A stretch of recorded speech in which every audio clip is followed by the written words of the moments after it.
encuentra en Isaías 59:1, dice: escuchen, el brazo del Señor no es demasiado débil para no salvarlos, ni su oído demasiado sordo para no oír su clamor. Antes de leer los demás versículos, el Señor me daba este título, ¿no? Que no se ha cortado la mano de Jehová sobre su pueblo, ¿no? ¿Qué quiere decir esto? Que su poder no disminuyó con nosotros a pesar de que día a día le fallamos, ¿no? Porque esto quiero que entiendan que es una enseñanza de cómo estaba el pueblo de Israel en esos tiempos. Y dice: son sus pecados los que lo han separado de Dios. A causa de esos pecados, Él se alejó y ya no los escuchará más. Las manos de ustedes son manos de asesinos y tienen los dedos sucios de pecado. Sus labios están llenos de mentira y su boca vomita corrupción. A nadie le importa ser justo y honrado. Las demandas legales a la gente se basan en mentiras. Conciben malas acciones y después dan a luz el pecado. Incuban serpientes mortales y tejen telas de araña. El que caiga en sus telarañas morirá, y aún acercarse a ellas será peligroso. Con sus telas de araña no se pueden hacer ropa, y nada de lo que ellos hacen es útil. Todo lo que hacen está lleno de pecado, y la violencia es su sello característico. El 7 dice: sus pies corren para hacer lo malo y se apresuran a matar. Solo piensan en pecar, siempre hay sufrimiento y destrucción en sus caminos. Y el 8 dice: no saben dónde encontrar paz o qué significa ser justo y bueno. Han trazado caminos torcidos y quienes los siguen no conocen un momento de paz. Por eso no hay justicia entre vosotros y no sabemos nada acerca de vivir con rectitud. Buscamos luz, pero no encontramos oscuridad, pero solo encontramos oscuridad. Buscamos cielos radiantes, pero caminamos en tinieblas. Andamos a tientas como los ciegos junto a una pared, palpeando para encontrar el camino como la gente que no tiene ojos. Hasta en lo más radiante del mediodía tropezamos como si estuviera oscuro. Entre los vivos somos como los muertos. Vemos cómo el pueblo de Israel estaba en pecado. Vemos como dice en la palabra que sus labios vomitaban corrupción. De lo que se habían apartado, porque dice que el Señor no se apartó de su pueblo, sino que el pueblo, al pecar contra Él, lo apartó del Señor. ¿Qué nos quiere decir esto? Que el Señor, con nosotros hoy en día, no, Él jamás se quiere ir de nosotros. Ni mucho menos de su casa, de su pueblo, pero son nuestras decisiones que tomamos cuando no hacemos la voluntad de Él, cuando pecamos contra Él, es lo que nos aleja del Señor. Pero el Señor, en su amor y su misericordia, día a día quiere tener una relación con nosotros. Por eso el título de esta prédica, ¿no? Que no se ha cortado la mano de Jehová. Pero antes de eso, hay que examinarnos. Isaías estaba corrigiendo al pueblo. Ustedes están en esta área pecando contra el Señor. Isaías pudo ver esa dimensión en la cual estaba operando el pecado. Pero nosotros como pueblo debemos examinarnos en qué estamos fallando. ¿Qué es el pecado que nos está costando salir? Porque sabemos que todo lo podemos en Cristo que nos fortalece. O sea que no hay pecado que el Señor no haya vencido en esa cruz. Pero antes de esto quiero que veamos la dimensión de cómo se encontraba el pueblo ante tanto pecado que había. Dice que sus pies corrían a hacer lo malo y que se apresuraban a matar. Solo piensan en pecar, siempre hay sufrimiento y destrucción en sus caminos. Y el 8 es algo que me marcó porque dice: no saben dónde encontrar paz o qué significa ser justo y bueno. Cuando estamos alejados del Señor no encontramos paz. Y si es esa paz, es momentánea. La podemos encontrar en el mundo, ¿no? Viendo una serie, en drogas que hoy en día lo naturalizan mucho. Pero no es una paz que el Señor nos da, porque la palabra dice que el Señor es el príncipe de paz.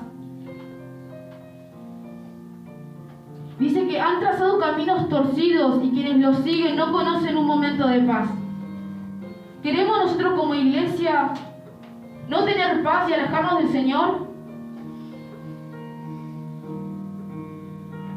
Dice, por eso no hay justicia entre vosotros y no sabemos nada acerca de vivir en rectitud. Buscamos luz, pero solo encontramos oscuridad. Buscamos cielos radiantes, pero caminos en tiniebla encontramos. ¿Qué nos quiere decir? Que el mundo no es una opción. No es una opción para alejarte. No te va a dar la paz que yo te estoy dando. Y aunque yo te di esa dirección, no significa que vos quieras tomar la otra dirección de irte al mundo. Porque pareciera ser más fácil. Cuando yo ya te escogí y te di un llamado, pero queda en vos, en tus manos. Y de saber de que toda esa tristeza y esa angustia, vos la podés dármela a mí. Porque mi palabra dice, vengan a mí todos los que están cargados y cansados, que yo los haré descansar. Pero ¿estás confiando en mí verdaderamente? ¿Cuántas veces te di tranquilidad cuando en tu corazón había tristeza y estaba turbado? Vos pensás que esta dirección que yo te estoy marcando es para maldición, pero no es así. Y vas a encontrar tranquilidad, pero tenés que tomar una decisión.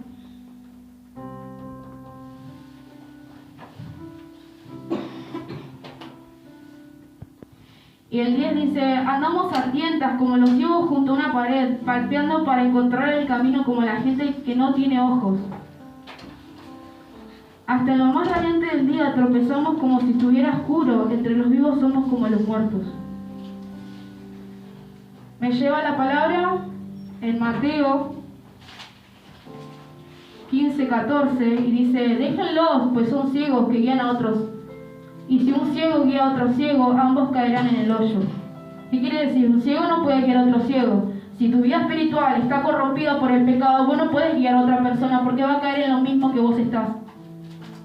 Es importante pedir dirección al Señor. ¿Y a quién prestamos nuestros oídos conforme a esas direcciones? ¿Vamos a nuestras guías espirituales acaso? ¿O simplemente escuchamos una voz que nos dice hacer lo correcto y no la discernimos con la palabra? Es importante discernir las voces que podemos escuchar con la palabra, porque así vamos a poder escuchar la voz del Señor. Pero sobre todo, si te cuesta escuchar la voz del Señor, anda a tus autoridades, que ellos te van a marcar la dirección. Porque si te manejas con tu propia prudencia, tu propia dirección, el Señor no está a favor de eso. Hay una palabra que dice que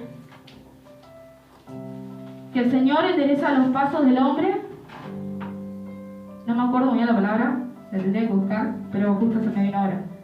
Pero vemos cómo el Señor va a enderezar nuestros pasos, nuestros caminos, pero si confiamos en Él. Que no hay que confiarnos en nuestra propia prudencia, porque nuestra vista es limitada a la del Señor. Y como dijimos antes, ¿no? Una dirección que el Señor nos puede estar pidiendo en estos tiempos parece ser de maldición, porque nos cuesta, porque nos está dejando, ¿no? Como una vuelta predicamos, ¿no? De que el Señor le pidió a Abraham que se vaya de su propia parentela. Y Abraham la tomó la decisión. Y tuvo que ser obediente ante eso, pero él lo estuvo renegando en su propio corazón qué es lo que tenía que hacer, ¿no? ¿O no? Él fue a lo que el Señor le mandó. Pero en estos tiempos el Señor nos manda direcciones y estamos todo el tiempo cuestionándole. No, Señor, pero si lo hacemos de esta manera, pero si lo hacemos de aquella, no, porque esto, estamos poniendo excusas. Cuando el Señor no nos llama a entender muchas veces, sino obedecer su palabra, confiar en Él.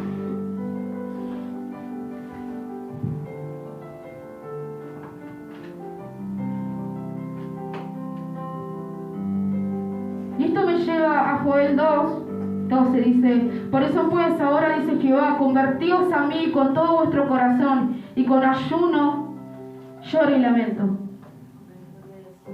Convertíos ahora, dice el Señor, a mí con todo vuestro corazón, con todo el corazón, no con una parte. Porque si tan solo fuera con una parte sería todo más fácil. Pero ¿por qué el Señor quiere todo nuestro corazón? Es tiempo que como iglesia nos levantemos a entregarle de verdad todas nuestras áreas al Señor. Porque también en su palabra, en Mateo 6:33, dice: mas buscad primeramente el reino de Dios y su justicia, y todas estas cosas les serán añadidas. Busquemos primeramente el reino del Señor antes que nuestra propia direcciones, ¿no? El Señor en estos tiempos nos va a marcar, pero debemos ser obedientes. Cada uno de los que estamos aquí presentes, ¿no? Incluso yo, tenemos decisiones que tomar. Tenemos que acercarnos más al Señor, porque día a día podemos conocerlo más al Señor. Pero el Señor nos llama a que busquemos primeramente su reino. Porque si no buscamos su reino, ¿de qué nos vamos a llenar?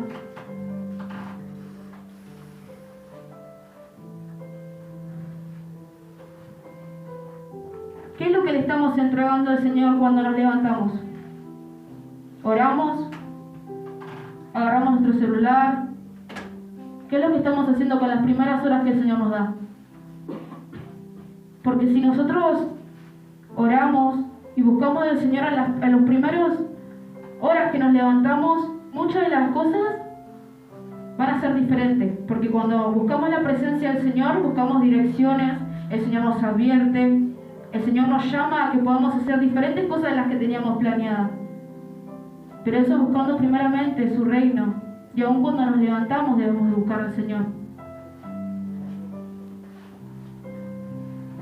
Pero no me quiero desviar de lo que estamos en la palabra, En el 10, como decíamos, dice: andábamos a tientas como los ciegos junto a una pared, palpeando para encontrar el camino como la gente que no tiene ojos. Hasta en los más radiantes del mediodía tropezamos como si estuviera oscuro. Entre los vivos somos como los muertos. En el 11 dice: gruñimos como esos hambrientos. Gemimos como el argullo lastimero de las palomas. Buscamos la justicia, pero nunca llega. Buscamos el rescate, pero está muy lejos de nosotros. Pues nuestros pecados se han acumulado ante Dios y testifican en contra de nosotros. Así es, sabemos muy bien los pecadores que somos. Isaías está una vez más recalcando que somos pecadores, que estaba afirmando, no estaba ocultando el pecado que su pueblo estaba cometiendo, y aún él, sino que estaba confesando delante de la presencia del Señor lo que estaba sucediendo. ¿Pero para qué estaba haciendo esto? Para tener un verdadero arrepentimiento genuino. Estos son uno de los principios para generar, ¿no?, ese arrepentimiento genuino, que es confesando el pecado. Porque si lo ocultamos, ahí es donde viene más pesadez, ¿no? Y en el 13 dice: sabemos que nos hemos rebelado contra el Señor y también lo hemos negado. Le hemos dado la espalda a nuestro Dios. Sabemos que hemos sido injustos y opresores, preparando con cuidado nuestras mentiras engañosas. Va de nuevo. Sabemos que hemos sido injustos y opresores, preparando con cuidado nuestras mentiras engañosas. Santo es tu nombre. Nuestros tribunales se oponen a los justos y no se encuentra justicia por ninguna parte. La verdad tropieza por las calles y la honradez ha sido declarada ilegal. Sí, la verdad ha desaparecido y se ataca a todo lo que abandona la maldad. El Señor miró y le desagradó, descubriendo que no había justicia. Estaba asombrado al ver que nadie intervenía para ayudar a los oprimidos. El Señor mira cada uno de nuestros pasos, ¿no? El Señor. Y lo que me hablaba también con esta palabra, dice el 16: estaba asombrado al ver que nadie intervenía para ayudar a los oprimidos. El Señor nos llama, ¿no?, a que seamos esos intercesores a poder pedir por los demás. No solamente también por nosotros, pero no por la iglesia en sí, sino que el Señor quiere pedir por los que están allá afuera. Que empecemos a elevar nuestro clamor centralizado en las personas que no conocen a Él. No quiere decir que no estemos orando por nuestras vidas o por nuestros hermanos, sino que el Señor, como acá en el pueblo, le remarcaba que no había ninguno que estaba intercediendo por los oprimidos. Los oprimidos pueden ser los que viven en depresión, los que viven oprimidos por diversas circunstancias, peleas familiares. De muchas cosas nos podemos encontrar en el mundo, pero el Señor quiere que empecemos a interceder también.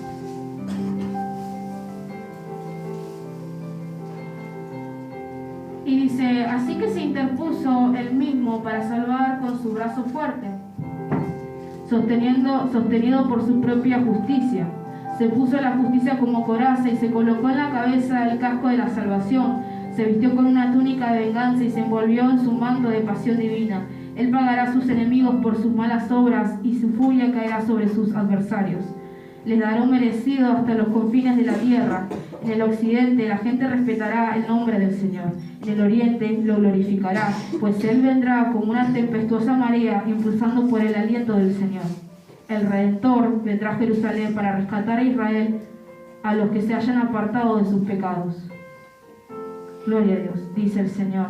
Y este es mi pacto con ellos, dice el Señor. Mi espíritu no los dejará, ni tampoco estas palabras que les he dado. Estarán en sus labios y en los labios de sus hijos y de los hijos de sus hijos. Para siempre yo, el Señor, he hablado. Gloria a Dios. Acá también nos está hablando Isaías, ¿no? Profetizando sobre la venida de Jesucristo.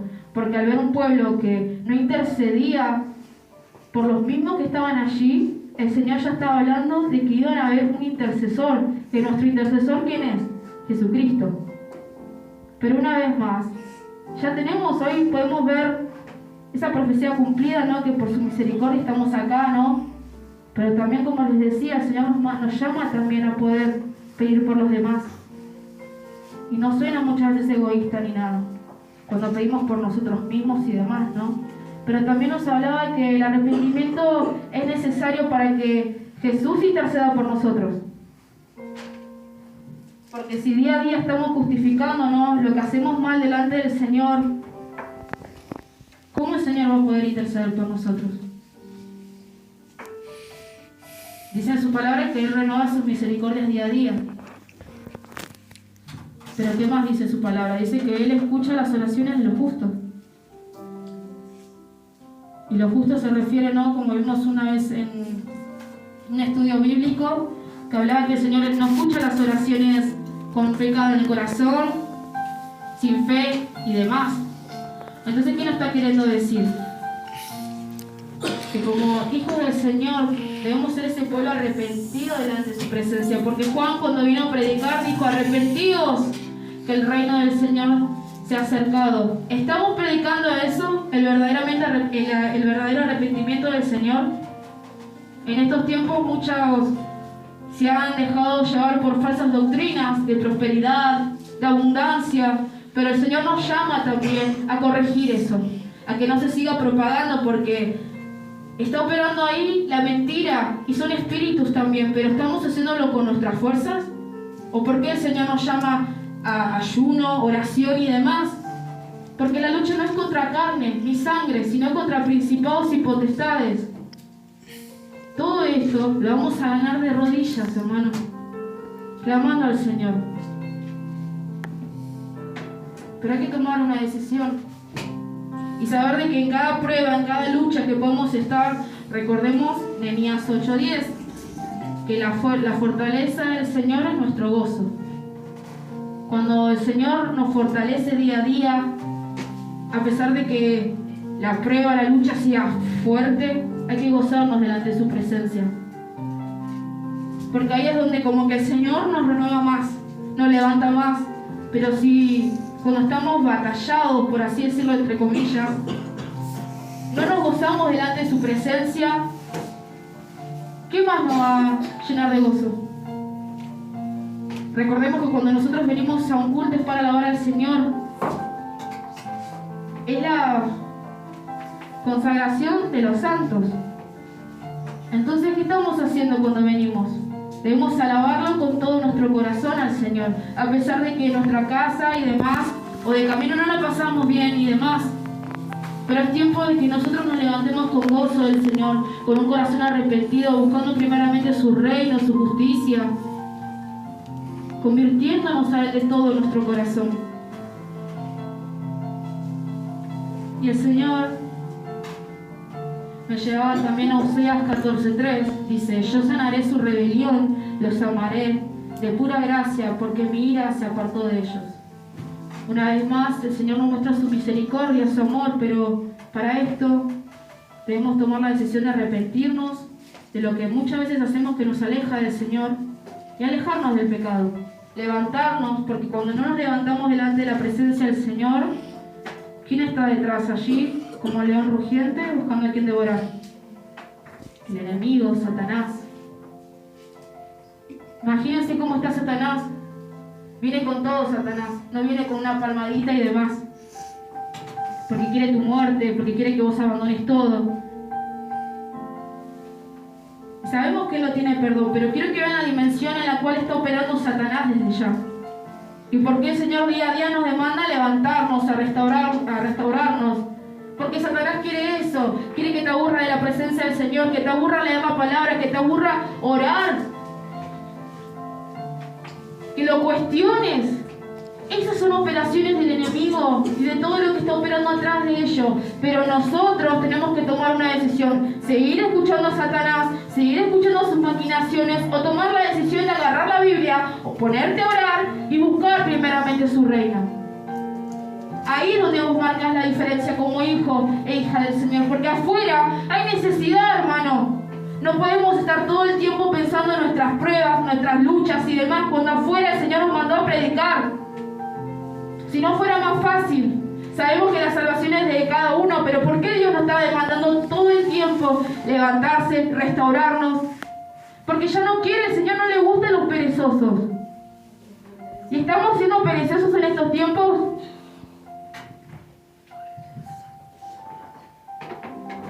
Si sabemos que el pecado nos aparta de Dios, ¿y por qué seguimos estando en la misma posición? Dios no se quiere apartar de nosotros. Y eso hay que entenderlo. Y para aquellos también que el Señor me hablaba de los que escuchan su voz.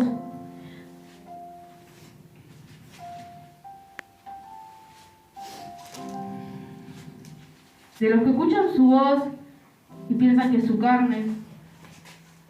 Piensan que no pueden recibir palabra del Señor.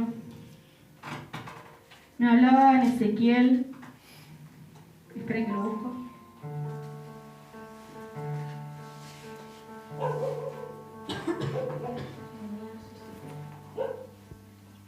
Ezequiel 5.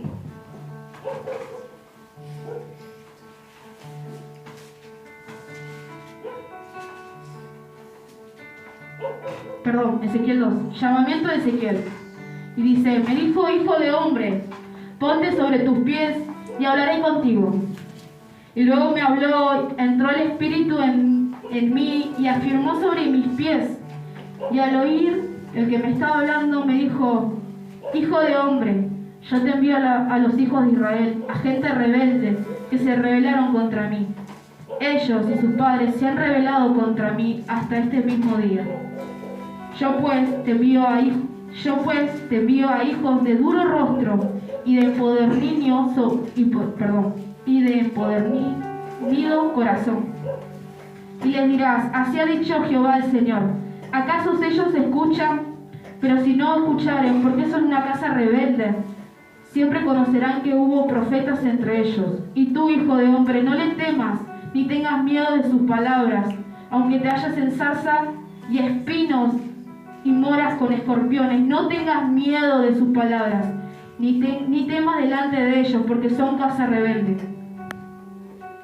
Y dice el 7: les hablarás pues mis palabras, escuchen o dejen de escuchar, porque son muy rebeldes. ¿Qué nos está queriendo decir el Señor? Para aquellos que escuchan la voz del Señor, que les dio mensajes. El Señor no quiere que se queden callados. El Señor no quiere que duden de eso. Jeremías, Ezequiel en su corazón, estaba dudando de si lo iban a escuchar o no. Si estaba preparado para eso o no. Pero el Señor, ¿qué le dijo? En el 7. Les hablarás, pues, mis palabras. Escuchen o dejen de escuchar, porque son muy rebeldes. Mas tú, hijo de hombre, oye lo que yo te hablo. No seas rebelde como la casa rebelde. Abre tu boca y come lo que yo te doy. Si el Señor nos marca a corregir a un hermano o una hermana mediante un mensaje, obviamente, primeramente yendo a las autoridades. Pero ¿qué pasa? Si nosotros reprimimos mensajes, lo que nos habla el Señor, estamos siendo partícipes de lo que está sucediendo también. Porque el Señor nos abrió los ojos, los sentidos para poder discernir su voz y demás y saber lo que está pasando.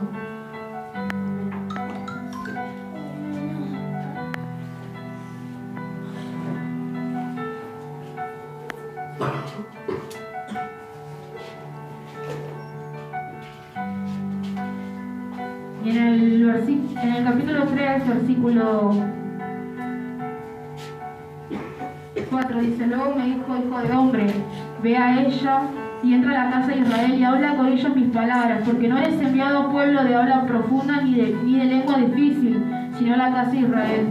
Sabemos que nos está refiriendo a la casa de Israel porque eran muy rebeldes, ¿no? Pero hoy en estos tiempos, el mundo, ¿cómo está también?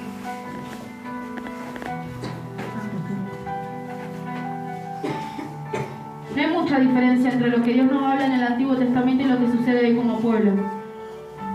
Pero el Señor nos llama también, ¿no? Para aquellos que tienen mensajes y demás del Señor, que no se callen, que no duden. Y cuando estén dudando, disciérnenlo con la palabra. Vayan a sus autoridades y demás, ¿no? Y no me quería ir de esto, pero el Señor nos hablaba justamente de eso, ¿no? Y con todo lo que estábamos hablando,